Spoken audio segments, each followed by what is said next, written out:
Peace. The other day here in Atlanta, we lost a local legend, icon. Actually, he was global. And everybody understands that I'm talking about Rich Homie Quan.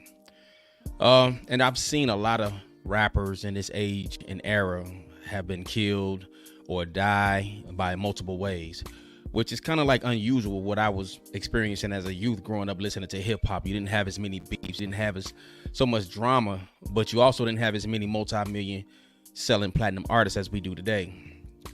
But anyway, it was just something about his passing that just kind of bothered me just a little bit. You know, having moved back to Atlanta in the early 2000s, I believe he really started to get his break around 2013. I really enjoyed his music and a lot of stuff that he had to present. I can clearly remember back when I was hooping with my guys when I stayed in Douglas County. We would hoop on Sundays, and I remember some type of way, don't look like that. And everybody can remember that song. And it was just a song that just rang out in the gym, and it just stuck with me. And that album to me, that was one of his greatest albums out of all the ones that he released. It was a lot of sauce in that album.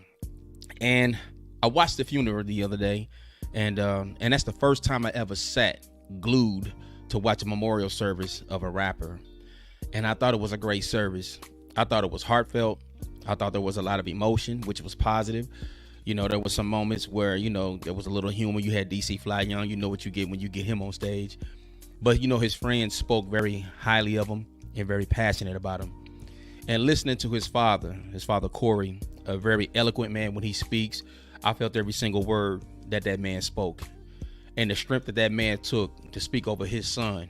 And we all understand as parents, we expect our children to bury us. We don't want to bury our children. But it was just something about that service and the things that people said about him.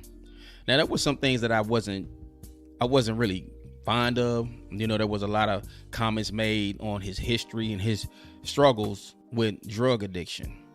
And I also went to Facebook, and I went to a lot of social media platforms, and I seen all the negative comments. We all understand about the baby mama drama and the side chick rapper or whatever, but none of that stuff means anything as we move forward now. But the one thing that I really just didn't care for was how people paint this man as, oh yeah, well, he sold records, he was hitting the Quan, and he did perks, and he did this, and he did that. That's the wrong time to actually speak over a man in a negative light, because he's not here to defend himself. One of my favorite artists as a kid growing up was Marvin Gaye. I was playing football, and I can remember at that time he had a song called Sexual Healing. And I was into that song because I was into this big booty chick that was on the team that was a cheerleader that I was trying to get at that time. But I specifically remember that song and Sanctified Lady, you know, and he had his own version of If the World Was Mine. But I remember in 1984 on April Fool's Day, he was also killed and shot by his father. And I didn't understand as a child the demons that he was dealing with. As a child, I didn't understand anything about him dealing with drug addiction. The only thing that I cared about was that he made great music. And that's the only thing that I cared about. So when I used to hear these rumors about some of my favorite artists growing up, they were on drugs, they did this, I wouldn't believe it.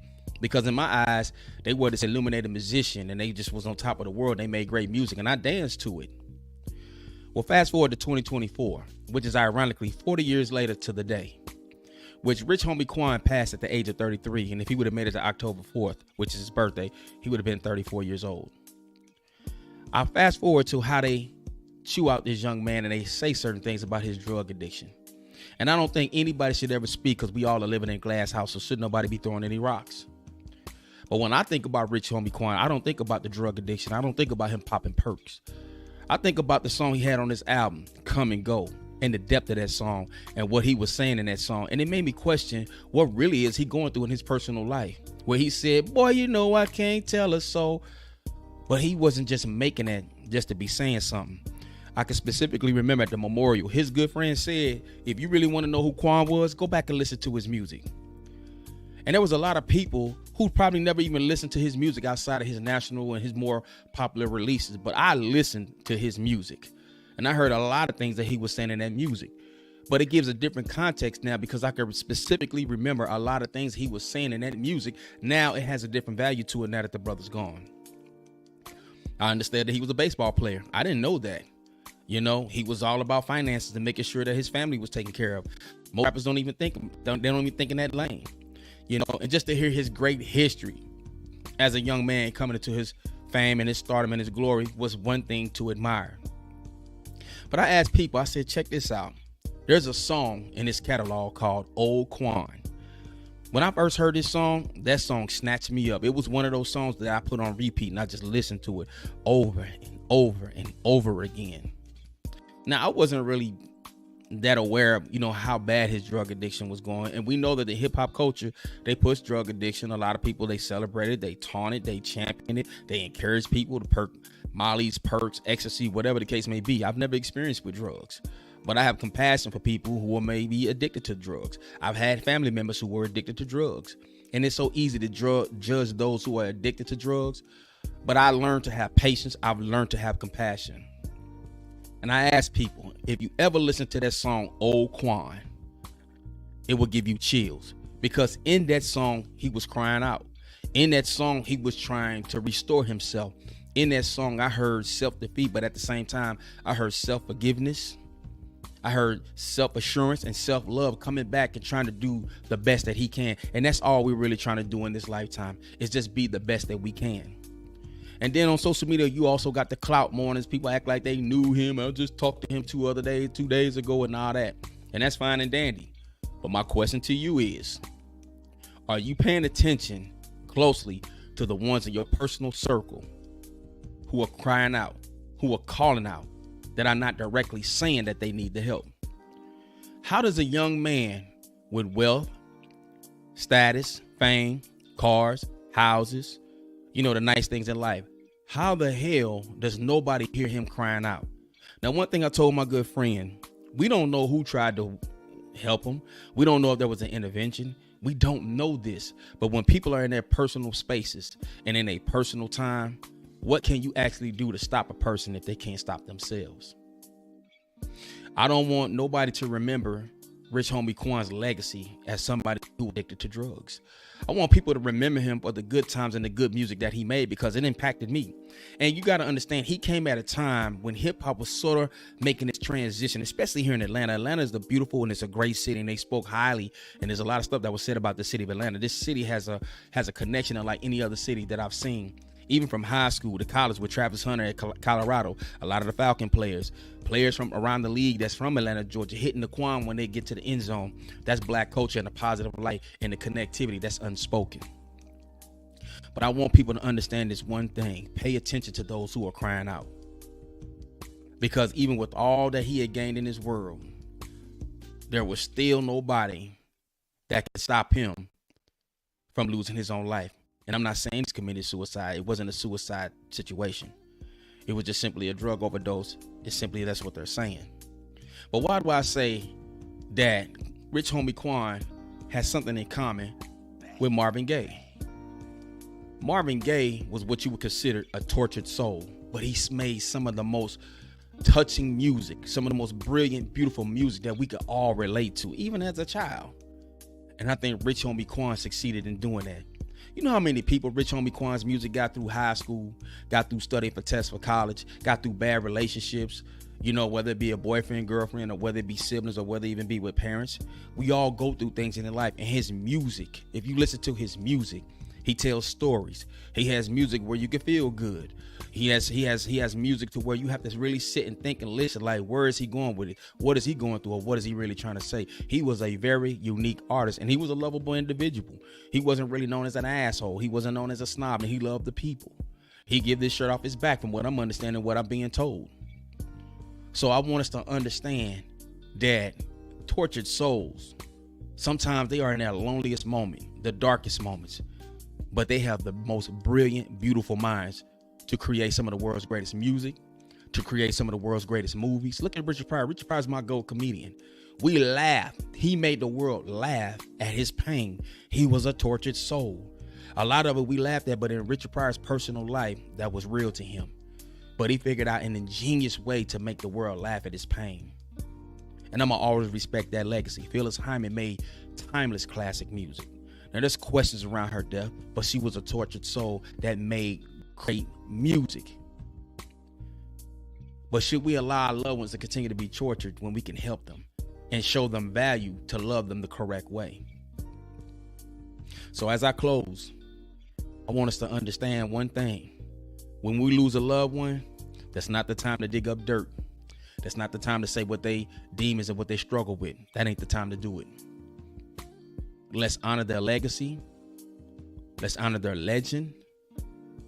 Let's look out for their children and be supportive of family. Because I know somebody said something that when people pass, everybody and their mama come from out of town. Everybody's around you to console you, to support you. And then after the funeral, everybody's going about their business and nothing. I seen a meme on Facebook that I thought was so dope. It said, stop letting funerals plan your family reunion. And I've been saying this a lot lately. I'm doing the work. I'm not going to live and walk with an ego. I'm not going to live and walk with a dark heart. Because at any given moment, you can fall to life. At any given moment, in the blink of an eye, your life could be changed in an instant. You'd better be more humble and understand ain't nobody bigger than life. But enjoy life and find out your why and what's your assignment. Because I found out mine and I'm not looking back. Also, too, man, I just want to thank everybody who supported my release, the book. You know what I'm saying? It is Empowering the Perfect You. Self-improvement tips for black men in the era of rejected masculinity. I want to give a shout out to my boy G Holly. I want to give a shout out to my cousin Sonny Mac. I want to give a shout out to everybody that has supported the book. All my hoop partners, Bryson Clark, brother, I appreciate you. Thank you. That's another writer and an artist. And if I could impress him with the good work, I'm great. Nichelle, I want to give a shout out to you. Thank you for supporting me always. And everybody, I'm gonna put the description down in the comment section where you can order your copy today. There's ebook formal beacons, and you can also go to Amazon and you can order today. And all I'm simply talking about in this book as men, the most important critical role we're going to play in our lives is going to be fathers. And I know I wrote this book for black men because black men, we have a reality unlike any other, but a lot of things in my book is also applicable to all men of all ethnicities. But my basis has always been, I stand on the principle that I understand and move with a counter-racist code.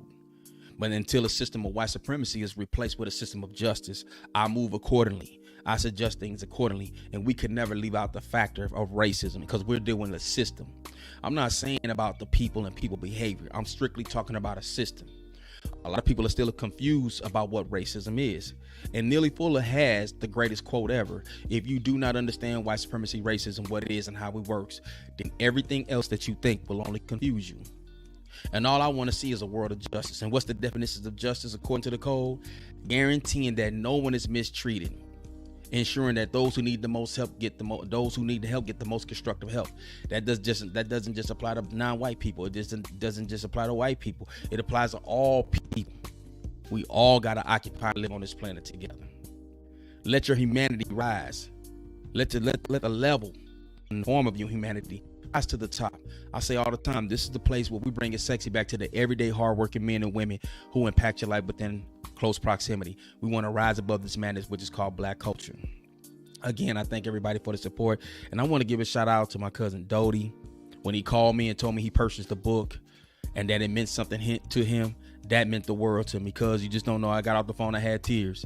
And even to my own father who read the book, because he's going to critique me. My father ain't going to let me off the hook. He's going to tell me the truth. I thank you all, Daddy. I love you. The next book coming out is going to be one that is close and dear to my heart. I'll be releasing a third one. And it's about the mission, people. I know a lot of people have different motivations. Money is not my motivation.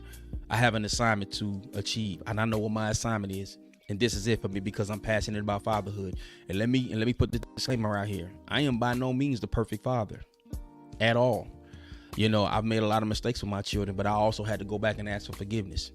And I encourage each and every last one of you to continue to make the self-improvement to better yourself so we can be great men. Because our children need us, our women need us, our community needs us. And not only just our own biological children, the children in the community as well too. As they say, it takes a village to raise a child. And on that note, I just want to honor the legacy and the legend of Rich Homie Quan. I didn't want to come off like everybody else with all these posts, but that particular young man, music touched me. Same as Young Dolph.